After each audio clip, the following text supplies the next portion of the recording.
Thanks very much for coming this afternoon to participate in this conversation about the craft of nonfiction writing.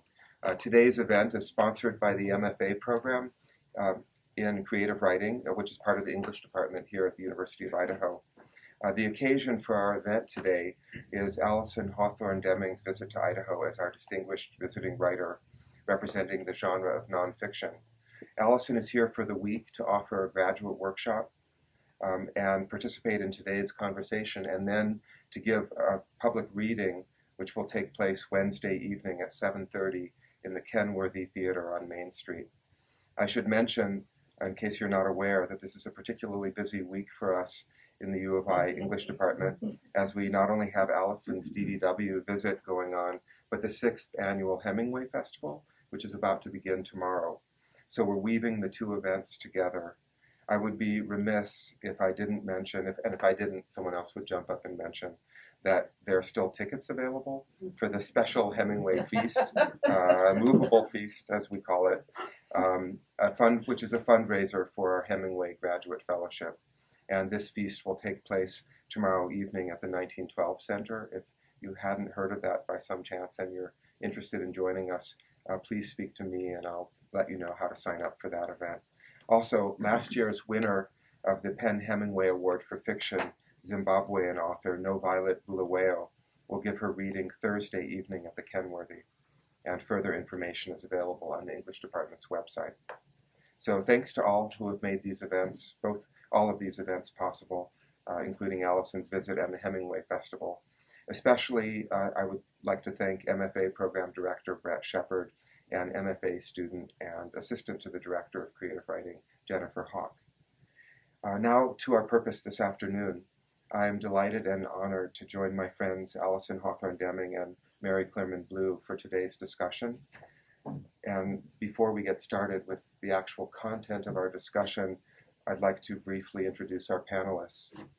Alison Hawthorne Deming grew up in New England, but for many years she's lived in Tucson, Arizona, where she has served as director of the University of Arizona Poetry Center, and where she's currently Agnes Nelms Howry Professor of Environment and Social Justice in the Creative Writing program at the university.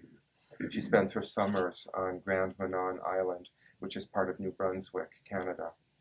Alison's publications include 4 books of poetry, as well as a few chapbooks, such as Science and Other Poems, which received the Walt Whitman Award in 1994, and also 4 books of nonfiction, including most recently Zoologies on Animals and the Human Spirit. And she's also edited some significant books, such as Poetry of the American West and The Colors of Nature, Essays on Culture, Identity, and the Natural World. And Mary Clerman Blue, as many of you know, grew up on a cattle ranch in Montana, but has lived here in Idaho for quite a few years now. She's the author of such works as the memoirs All But the Waltz, Balsam Root, and This Is Not the Ivy League, as well as short stories, the novel Jackalope Dreams, and a number of edited collections. And one of my favorite works by Mary, though, is her collection of essays, Bone Deep in Landscape, Writing, Reading, and Place, which is particularly relevant to today's conversation. Mary, who received the Western Literature Association's Lifetime Achievement Award, has taught creative writing and also Shakespeare at the University of Idaho since 1994 and will be retiring at the end of this semester. And most of you know who I am, but maybe not all of you. My name's Scott Slovic, and on this stage today with Alison and Mary, I almost feel as if I need to add an elegant middle name. Perhaps Winthrop, or Bradford, or Copernicus to my first and last names. I feel somehow like I'm insufficient with only 2 names. We can have a fundraiser. Contribute middle names for Scott. That's right. That's right. That would be a successful outcome for the afternoon. So I have, like my colleagues here, have worked in the fields of nonfiction and memoir or autobiography, and also environmental writing for quite a while. Ever since producing an undergraduate thesis on indirect modes of autobiography including the personal essay. And I teach nonfiction workshops and courses on eco-criticism and environmental literature in the English department here when I'm not writing memos as department chair these days. So the format for today is that we'll talk for about 20 minutes, 25 minutes, the three of us, and then we'll open things up for any questions you would like to ask of us. So I would like to start things off by thinking about the beginning of nonfiction writing. And I'm curious to ask Mary and Alison how the two of you actually initiate an essay. What does the germ, the beginning seed of an essay look like? What is the beginning point of a piece of nonfiction? An idea, a phrase, an experience, some combination of the three? And how does this compare with that beginning point of a project that ends up in a different genre, as we have fiction writing and poetry represented up here as well? So is there anything peculiar about the beginning point that ends up resulting in an essay or another kind of piece of nonfiction? Well, I write both fiction and nonfiction, and it's, as we've discussed, and I'm so happy that many of the 393 students are here this afternoon, as we've discussed, sometimes there's a fine line between the two, and sometimes no line at all. And we've looked at examples of that kind of work this semester. Pieces like Joanne Beard's Werner, pieces like Daniel Orozco's Shakers, which made its way into Best American Essays of all places. It always feels different to me. Usually when I'm thinking about fiction, I'll hear of somebody doing something or other that seems to me curious. Why in the world did they do that? And begin to think about the kind of person that might do whatever it was and why, and begin to think of a place where it might occur and begin to develop from there. There's a lot of work that goes into fiction, it seems to me, to build your scene, to build your characters, to work out who they are and why they do the things they do, which gets the plot, the action going. And with nonfiction, much of that's ready-made. Much of that work has to do, it seems to me, with figuring out what it is, all this mass of material we've got. How do we find the focus? How do we find the story? And we've talked about that a lot in the current nonfiction class. We can't tell everything, so what do we select? And it's more a question of winnowing down, for me, less so than expansion and development, at least in the early stages. What is it that I want to write about? Where is the story here? Why does it matter? So it's so interesting. You know, I ask this question of myself quite often, and I give myself many different answers. Yeah. I think in many cases, both poetry and nonfiction start for me with an image. And especially the essays often will start with an image that I don't quite understand, like one of the first essays in this book, which ends up in the introduction now, is about something I saw in Science News magazine, an image of this mammoth tusk carving that is in the image of a diving seabird like a cormorant. It's about the size of a human thumb. And it was made about 40,000 years ago. And I was just arrested by that. People made art like this 40,000 years ago. And I wanted to think about it, and I wanted to learn about it. And I think one of the things that makes me go to an essay is, I want to learn about this. And so when you're learning about something that interests you, it's like a travel narrative, right? You're writing the story of your learning and of the expanding of your mind and contemplating that image. So often for me, it's an image with an essay. And sometimes with poems, don't tell your teachers I said this, you poets. Sometimes with poems, I feel that I have a kind of mental laziness around a certain subject. Like the material is too overwhelming. There's too much of it. Like I had to do a project on Death Valley, which I had promised to a photographer, and I spent a week in Death Valley with him. And I was learning the geology and the cultural history and the issues of climate change and how they would affect Death Valley. And I needed to write 12 poems. And I got home, I had research like this, and it was horrible, so intimidating. And I thought, I am going to make these poems very small because otherwise I will be so intimidated by the subject. I could spend the rest of my life trying to learn about that. I am not going to even try to write an essay. I'm going to go for maximum compression. How can I find a form that's as kind of exhausted and minimal as Death Valley and still gives a feeling for what it's like to be in that landscape? So I often say that I write an essay when I feel like I really want to write about a subject or learn something. And I write a poem when I really don't know what I want to do or how I'm going to do it. And there's more mystery in the making of a poem. Do you go to the single image as inspiration in poetry as well as? Sometimes. I notice often. that permeates zoologies. I'm Yeah. thinking about the stone. What is it? A hide scraper that thousands of yeah. years ago was Yeah. was The hand chiseled in axe. such a way. Yeah, and chiseled in such a way that the Right. fossilized shell Right. is exposed. Right. Right. By someone pre-language. Yeah. Exactly.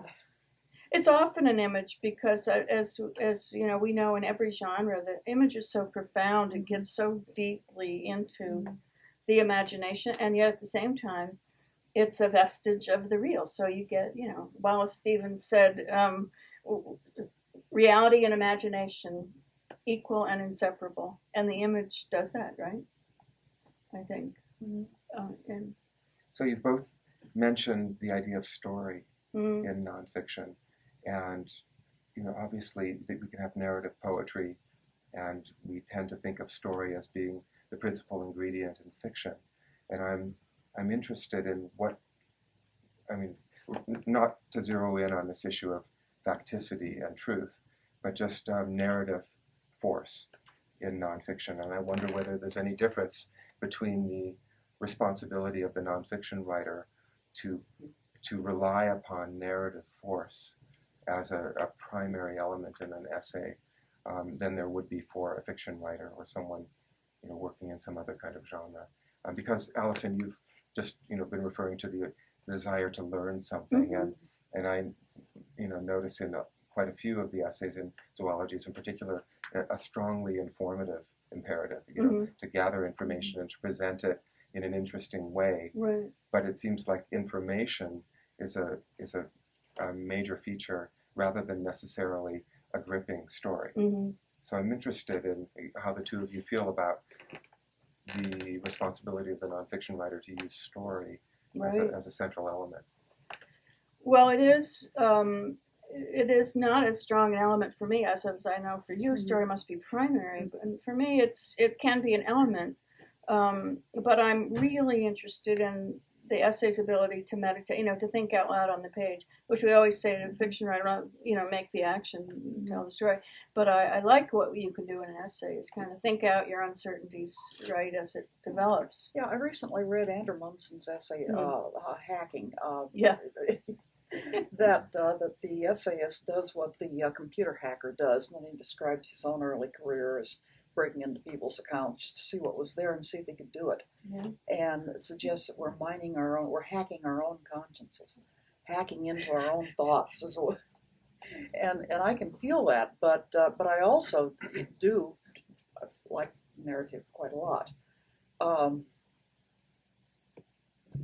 The essay is a place where you can meditate. The essay is a place where you can ponder. But it's also a place, at least for me, where I usually tell some kind of story. There's usually some kind of narrative movement in what I write. I think it's just something I like to do. So obviously there are many different stripes of nonfiction, many different varieties, and different writers come to the genre from divergent previous experiences, and a poet moving into nonfiction, a novelist or a short story writer moving into nonfiction, and then in my case I would say an academic moving in a more literary direction. So when I write nonfiction, often I have an idea that I feel I need to clarify somehow, and Mm-hmm. maybe present in a somewhat more gripping, engaging way than I would in a scholarly article that had kind of a logical argument as the primary mode of development. So, I mean, we just represent 3 examples, and I'm sure that many other people come to the essay for other reasons. But it's interesting to me that, I mean, in a way, nonfiction is a genre that can attract people from all backgrounds. It's perhaps less, you don't need as many credentials or the same kind of credentials to step as you would to step into poetry or to the daunting realm of fiction. An essay, maybe the essay is humbler somehow. What do you think about that? I don't know. You know, when I began as a fiction writer, and really never thought about writing nonfiction. Never really heard it described. Came to it fairly late in the mid-'80s and read a couple of books of personal essays, one by Bill Kittredge and another by Kim Stafford. And I remember it kind of crossing my mind, I could do this. And there were some personal issues I wanted to deal with, and that's where I started. And I didn't know where it was going to go. I just knew that I wanted to dig deeper into those issues, and it did at first. It did seem remarkably easy, not to have to invent these characters, not to have a ready-made scene that I'm walking into, that I know well. And I see that in some of your work, Alison. One of the pieces that I have read recently of yours, in zoologies, has to do with observing the spotted owls in the experimental forest, and all the baggage that comes with that. Yes. But what arrested me was watching the owl picking off those white mice and watching its movements and the pride the researcher was taking in the owl and the owl's ability to pick them off. And, and the absolutely minute observation that goes into a scene like that. Well, building a scene is so satisfying. It's like making a little movie. And I could have written about the northern spotted owl without that, but I felt, what do I know unless I've seen this animal and observed it and seen the researcher and seen what it's like for him and had that interspecies moment, and this is something I think for everybody to think about is doing nonfiction we talk about different kinds of research you can do for nonfiction projects and essay projects, and so you could go and interview the scientist who's working with a northern spotted owl, and you get one sort of research-free material, or you can go to the guy who actually goes out and feeds the mice to the owls and say, "Would you mind? I don't know anything. I promise I won't get in your way, but would you mind if I come hang out with you while you do your run in this area on this day?" And then you have a scene. You don't have an interview. You have a scene, and you have entered a story in a way that's closer to fiction, but I'm totally intimidated by fiction. I really admire people who can do fiction. I have always felt it's such a godlike thing to create characters, and I just, I'm terrified of it. I mean, I love it, but in terms of trying to write it. I'm looking at 1 or 2 fiction writers out there as you say that. They share that anxiety. I don't know. I suspect they do. Well, that's when I suggested earlier that there may be a certain type of humility attached to nonfiction. It's related to what you said a minute ago, Mary, about the sense of I can do that. So this is a writer telling her stories, or a writer telling his stories.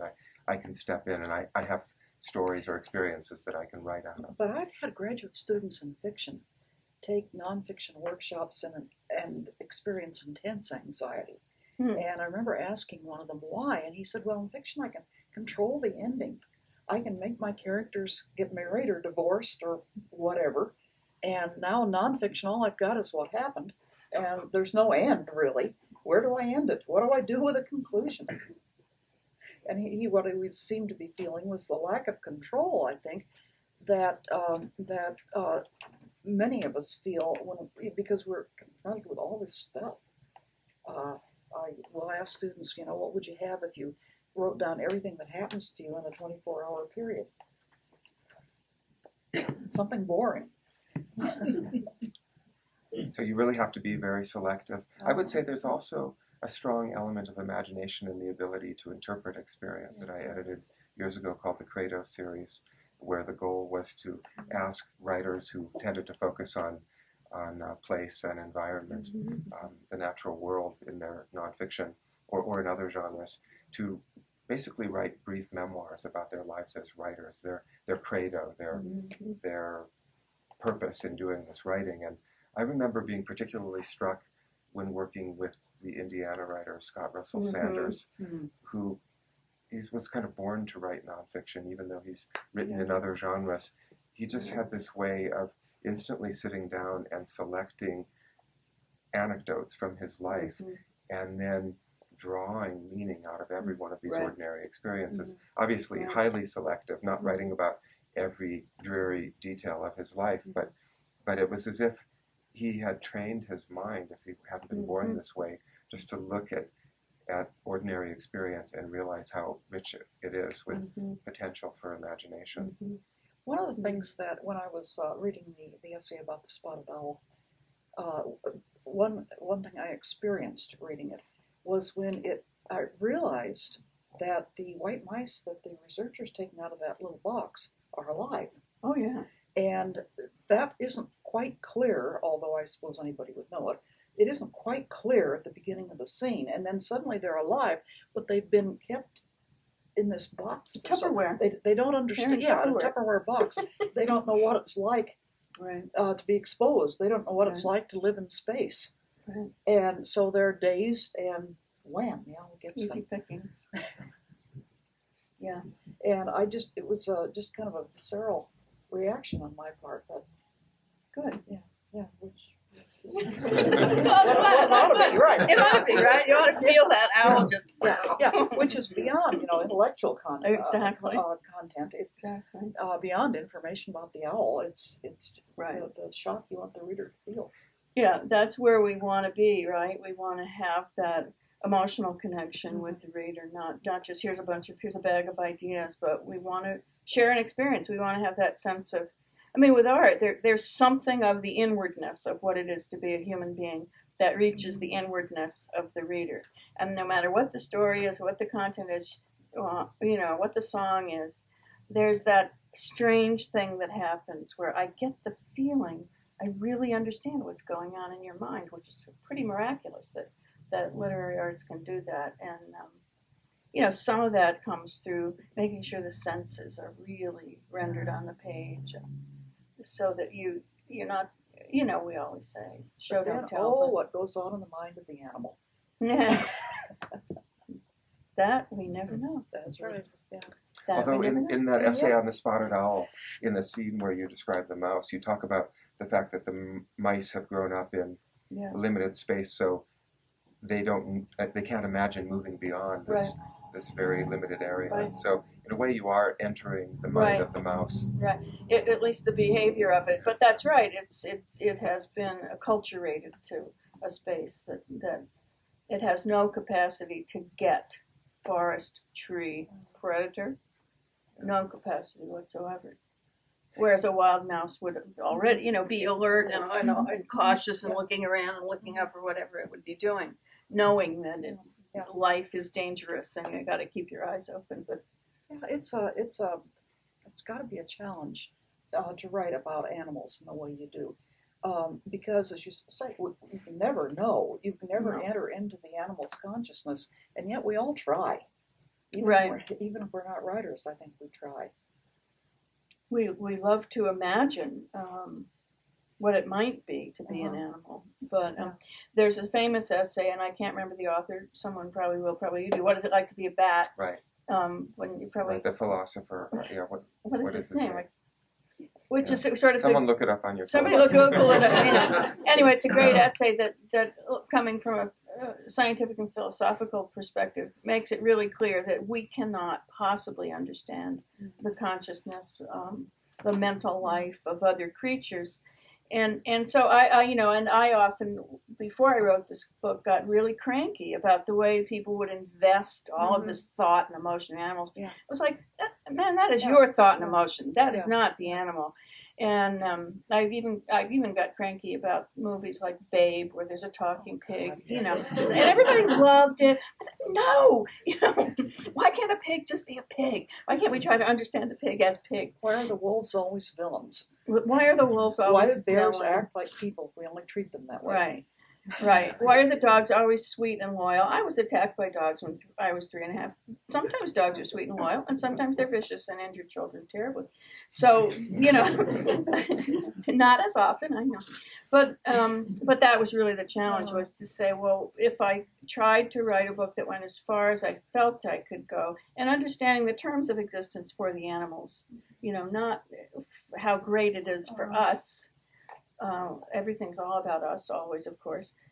Ultimately, the book is about how important animals are to us, but trying to humble the human position so that we see and feel more keenly what's going on for the animals on this planet, which is not good, and really allowing ourselves to feel the grief, if we think about it, because that's the reality of our time, and we should pay attention to it and not numb ourselves to it.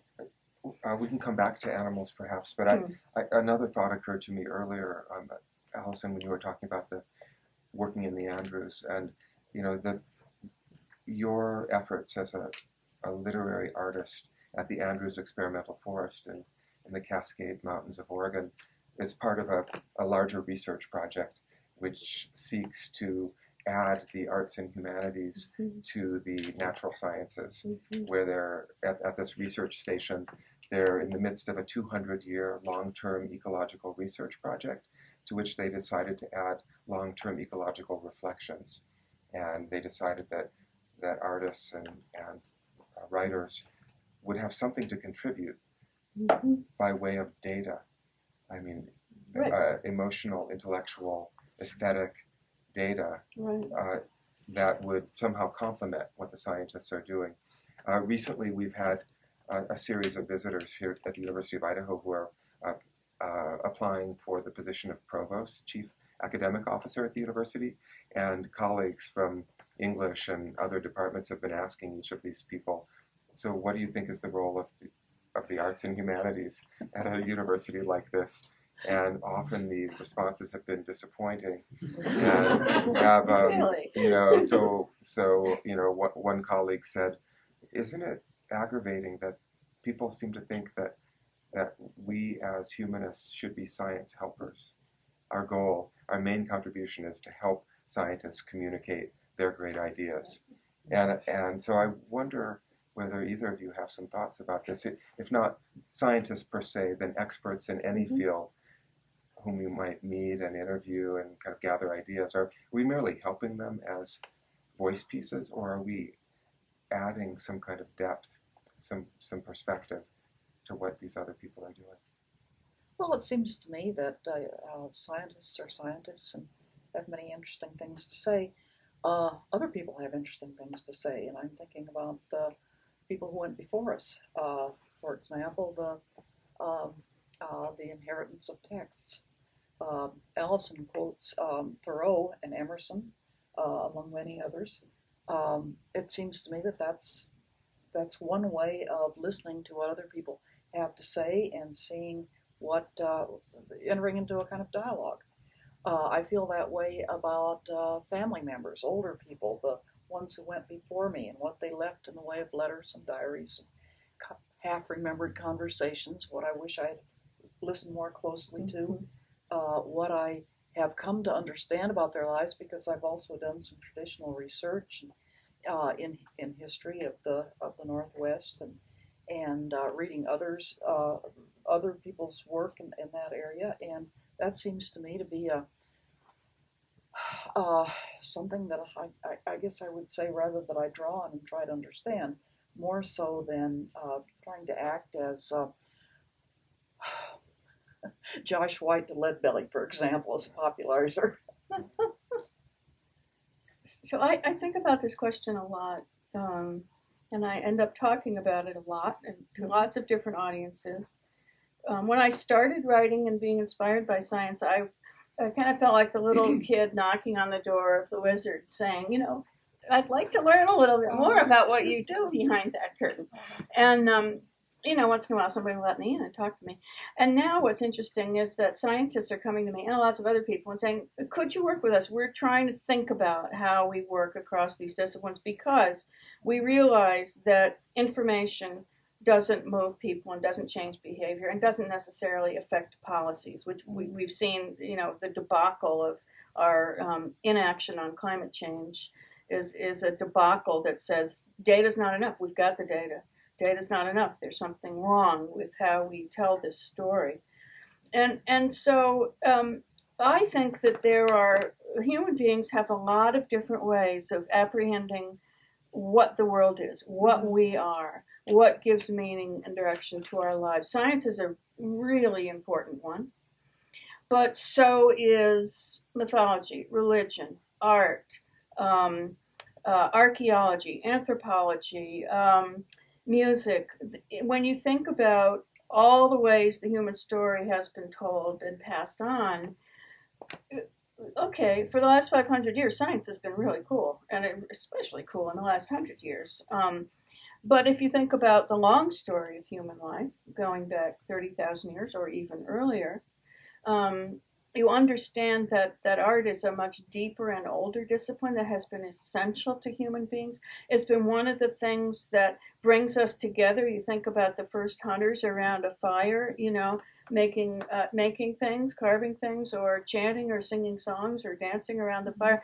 Art was one of the things that helped to build community and make human cohesion feel good. And we know that human beings' capacity for community is one of the reasons why we do pretty well in the world, maybe too well, at the expense of others. But one of the reasons I called this book Zoologies was to suggest that, so zoology is the science, the study of animals, but there are a lot of other ways of knowing animals, and they're each equally important. Why does almost every culture in the world have dragon? In one way or another. I was about to ask you that. I Well, thought that's not the science. many facets through which you view animals, mythological, for example, legendary. Yep, legendary. And why do we dream of animals? We don't dream so much about trees or grass or flowers. Maybe some of you do, but we dream. Most everybody I've talked to dreams about animals, imaginary animals, real animals, jungle animals, snakes, reptiles, lions, Children bears, and the dinosaurs. Children with their dinosaurs.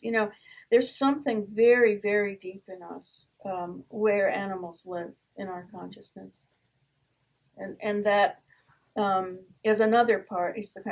Call it in the book the zoologies of inwardness. That there's this whole way that animals are part of what we are, even if we never see one. You can grow up in Brooklyn, New York, and I'll bet you $1 million, $1 million Monopoly bucks that you dream about an animal, that you've never seen. Before opening things up to the larger audience here, I did want to ask both of you about whether you have any special thoughts about writing about place. Both of you have, I think, emphasized place as a major motif, idea, concern in a lot of your work, whether it means movement across place or from place to place, or kind of the deep meaning of not just animals but of place as a primary parameter in our consciousness, and yet place itself is one of these overwhelmingly large and vague topics. Like how do you even begin to define what a place is all about?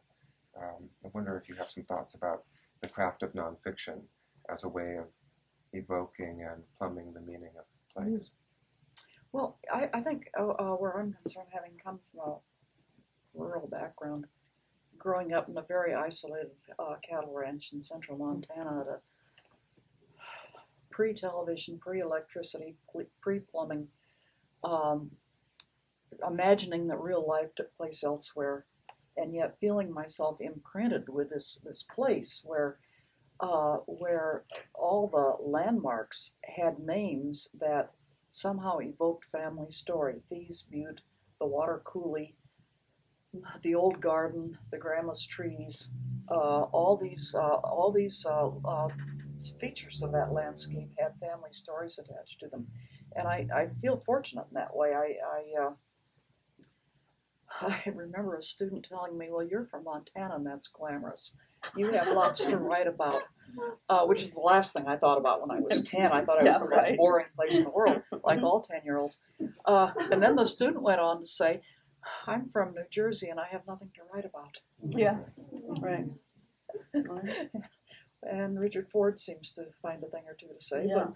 But I do think that I've been marked by a specific place more than, say, my daughters have. Just from the fact of my growing up. So the rural, would it have been the same if you had lived in a rural area anywhere? Or was Well, it that I think so. Yeah. I think so, particularly if it had been the kind of rural area where I didn't have the many distractions that, I live with 2 grandchildren, ages 4 and 8, and they play games on their mother's phone. They understand the laptop. They can program the damn VCR. And I just shake my head sometimes. But on the other hand, I wonder how they ever have time just to have dream time. And I had lots of that. Alison? Yeah, places. It's one of those things you don't notice you're writing about it until you've written about it a lot, and then you say, "Why am I writing about place all the time?"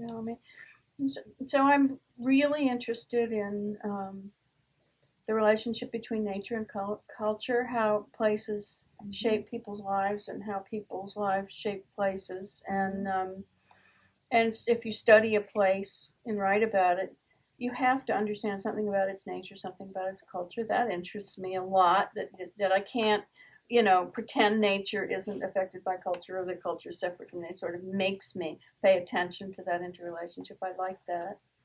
I mean, it's just endlessly fascinating, and it's so huge. And I said to my undergraduates who were writing about place, looked at all the different ways you might think about it and write about it. It's sort of your kitchen table as a place, your childhood home as a place, your town, the Palouse as a place, the United States as a place, the planet as a place, the cosmos as a place. Or how about that was they were all right with all of that. And then I said the very first place for everybody where you experienced a sense of belonging was a uterus. Every single human being, that was the first place you experienced where you felt utterly a sense of belonging and safety. And I think maybe that we hunger for a sense of belonging and safety that's sort of deeply embedded in our biological origins. But there is this sense of belonging that's really hard for us now as the culture moves so fast, and we've got the screens and the multitasking, and place is one of the ways that you can create a sense of belonging, even if you're living a fairly fast and fractured life. Well, it seems, obviously anyone who has entered the world has left that original place. Right. And so leaving behind, being in exile from such a place seems to be a universal experience for human beings. So in a number of your projects, Alison, you've emphasized the temporariness of our relationships with places, and even the way you migrate back and forth between Tucson and Grand Manan. Each place is always temporary because you'll eventually be leaving it to go back to the other and to additional places as well. And Mary, you're very interested in migration and the life pattern that leads us no longer to live in that first landscape that imprinted upon us. So something about exile, loss of place seems to be related to this marking that place does. And I would add, we can talk about research, and one form of research is to go there and just absorb it, just look at it, just watch it, just think of ways to describe it, get the feeling of it, and that has always seemed important to me. You're talking about exile, Scott, which seemed really important, and of course, there are a lot of people on the planet who have terrible experiences of exile, including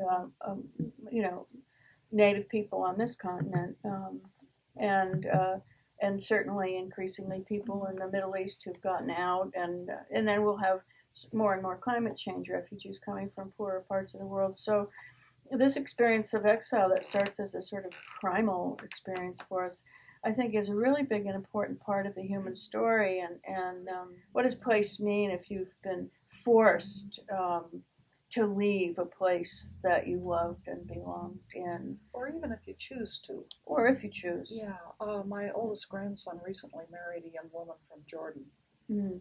who is now living in Pullman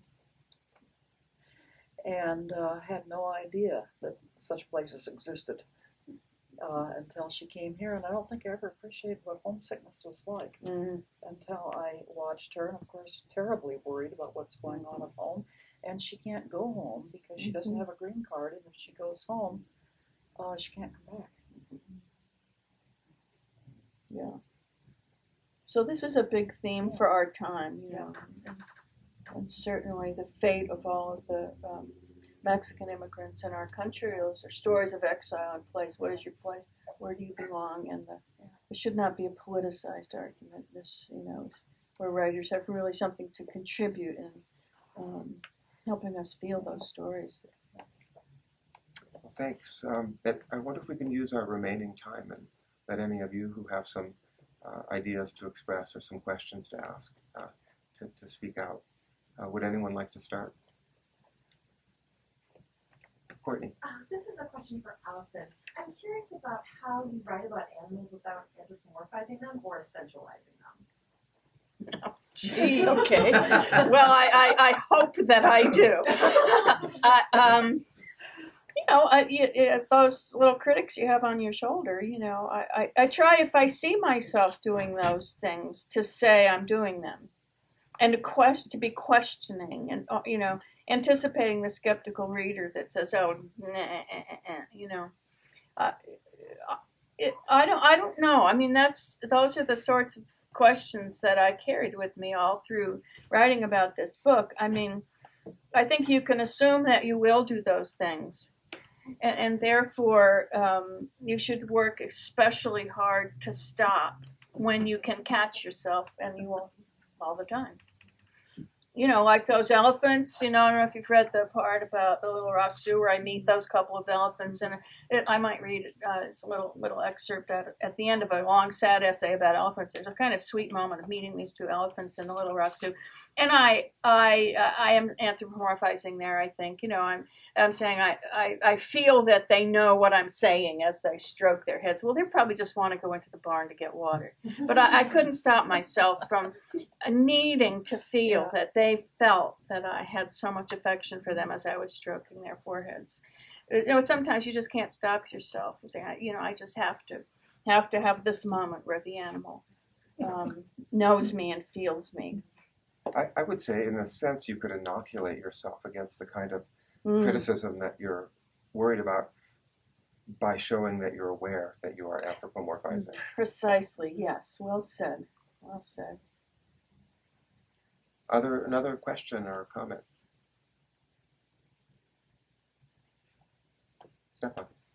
This is kind of a facet of the same issue of what I would cast as knowing and not knowing, self and other, or what you decided to focus on and kind of leave in, and then your comment on, especially for nonfiction, of all of the research and wanting to know and learn and having to make a selection. So, but it seems to me part of that discussion is focused on continuities, on explanation, on the through narrative or story. But you've also acknowledged where that bumps up against not knowing. So I wonder if your own writing or when you're teaching nonfiction, that recognition of wanting to somehow retain a lack of knowing, right? The bumping up of not being able to explain something, or perhaps in terms of narrative strategies, some kind of, you know, even non-linear or some way of structuring a book that, or a piece that does something different than some of the continuities that we kind of yearn for. Right. Well, there's always plenty not to know, isn't there? But do you signal that? I mean, do you overtly signal that? It seems to me part of the pleasure and part of the pain of writing is is that pursuit, trying to corner the elusive devil and figure out what it's all about. I don't know if that's a satisfactory answer. Well, with a lot of very researched material in a book like this, I had to tell myself with every essay, this is not a natural history essay. You are not an expert on this animal. You will never be an expert on this animal. Do not pretend that you are, because you will fail. And so what I'm looking for is, and the challenge too is working in short forms, because I'm really interested in the form of essays and how much work you can do in a short form. We looked at a really short one in class today. And so what is the experience I can give to a reader, which will ultimately, all I want to accomplish is to deepen people's experience of the animal world and help them feel, as I feel, that we owe our lives to the animal world, and we owe them some of our care and intelligence. And so if I can create some sense of greater empathy, intimacy, care, or interest in some species through an essay, I've done my work. And so I'd have to stop myself, and just stop myself. No, you're not going to do more research on the elephants and PTSD in elephants. You got plenty, and here's the expert, I'll tell you who to go read if you want to read the expert on that. But I want you to understand the big picture for the elephants. But I don't have to be the scientist or pretend that I know more than I know. So I tried to allow myself to look like a bit of a fool. I think somewhere I call myself a fool for life in this book, because it seems to me that reading your essays, I feel as though I have walked with someone who's acutely and carefully observing and is articulately not just telling me what she sees and feels, but making me see it and feel it. And that seems to me to be worth far more than any tables or statistics that you could list, although certainly you're taking them into account. Yes, please. I was interested in the point you brought up at the beginning about the difference between information in an essay and emotion. And that's, I wondered if any of you have any wisdom in bridging. I mean, it seems like the two could very well go together, and maybe some of the most effective writing includes that, but how do you do it? Marianne is one of the students in the 393 class who's got a fascinating project of her own, which involves family history, and I think she's looking for a way to tell that story. Well, if I can just jump right into your question, one of the things that especially attracts me to the essay is the potential to have multiple textures, different types of voices or writing within an essay, so that I think the essay started to make sense to me as a genre when I realized it could be divided into sections, and that you could use blank lines as section breaks, and you could do different things. You could have narrative and descriptive and meditative and informative and argumentative sections, sometimes meshed together and other times discreetly used in particular ways to capture the attention of the reader, to command certain emotional responses to the subject.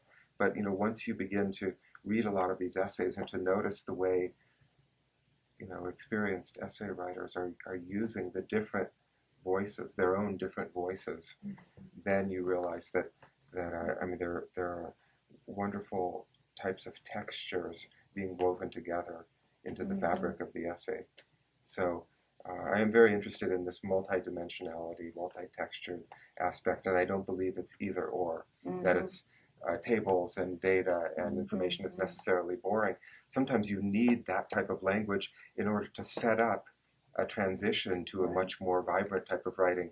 If an entire essay were written in a fever pitch, then it would be less interesting than an essay that occasionally had, kind of slack water, quiet, even dull prose that could then be, you could then startle the reader awake with a shift into a different voice.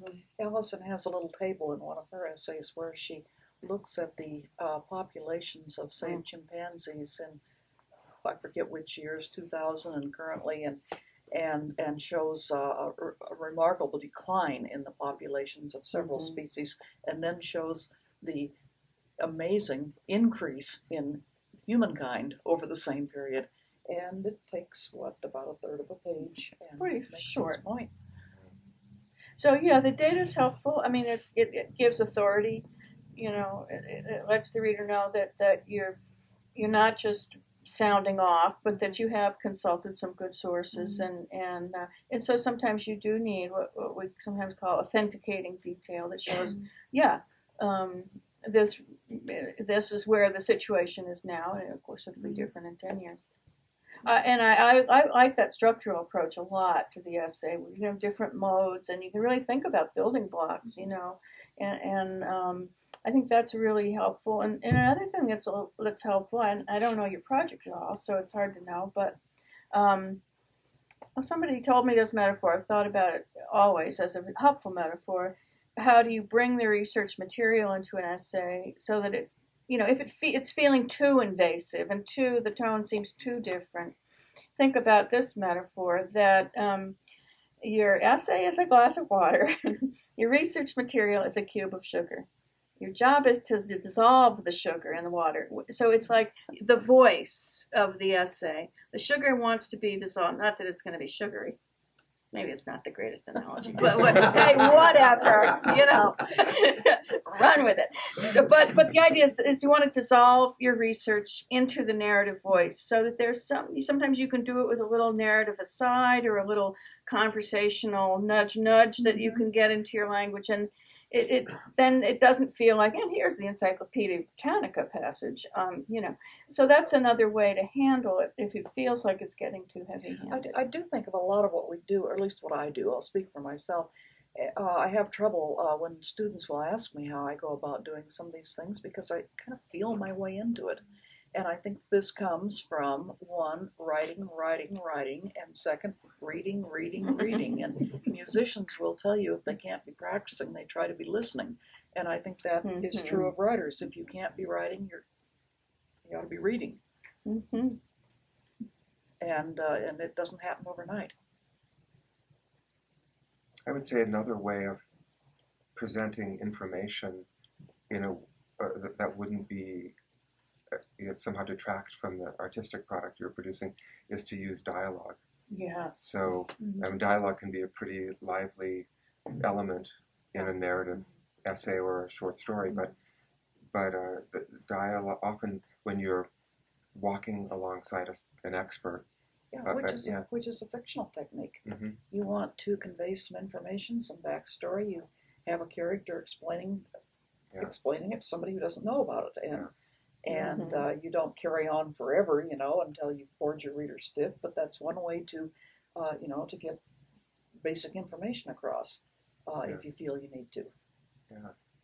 From this small scale question, I wonder if I could jump to a larger topic that could be of interest to a lot of people here who are working on theses and collections of stories or collections of essays. And I'm interested in how one structures a thesis length or book length work of essays. And do you have any particular thoughts about that, the two of you?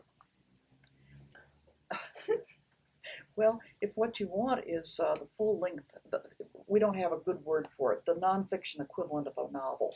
If what you want is a piece that reads from beginning to end in the kind of organic way that you would expect from a novel, as opposed, say, to a collection of linked short stories, in my opinion, you're better off to start with that in the first place.